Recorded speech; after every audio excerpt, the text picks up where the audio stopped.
Welcome back to Sunday Night in America. Comments by President Biden that the U.S. would intervene militarily if China invaded Taiwan have sparked concern and confusion, leaving some to fear an escalation between the two countries. The White House communications team always gets their steps in because they seem to have to walk back a lot of what he says. What is controversial about saying you cannot invade a sovereign neighboring country? Joining us now is Florida Congressman and U.S. Army veteran Brian Mast. War in Ukraine, the threat of war elsewhere. What did you make of President Biden's comments on Taiwan and China? They didn't seem that provocative to me, Brian, but you're an expert. Oh, well, what you make out of it is just uncertainty, and they use the term to describe the policy. They call it strategic ambiguity, and ambiguity means uncertainty, but there is nothing strategic about the way the Biden administration operates. I think the best way I could describe them, it's like when a person gets in the water, they can either flail about and drown, or they can stretch their arms out and swim. And in both activities, they look pretty similar, but the end result are far different. And this administration takes everything that happens and they start flailing about and drowning, and they're taking America down with them. And, you know, Brian, what I find shocking about that is during the 2020 election, I mean, I'm sure you heard it too. I mean, all I heard is how experienced he was. He's the most experienced person to ever run for president on matters of foreign policy, and yet, I mean, you can't let him ad-lib at all. I mean, I don't have a problem with defending Taiwan. I am concerned when the leader of the free world goes off script, and he seems to do that a lot.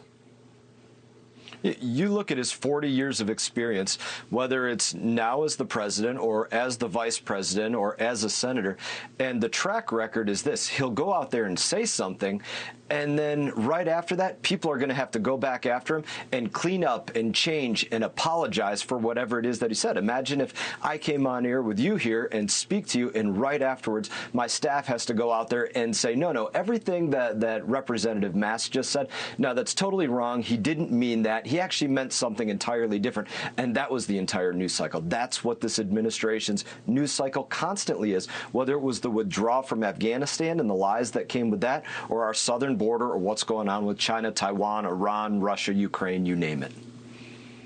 All right, you went through a litany of things happening around the world. When you are back home working in Florida, which I'm sure you go home every chance you get, and I would too if I lived in a state as beautiful as Florida, what are your constituents concerned about from a foreign policy standpoint?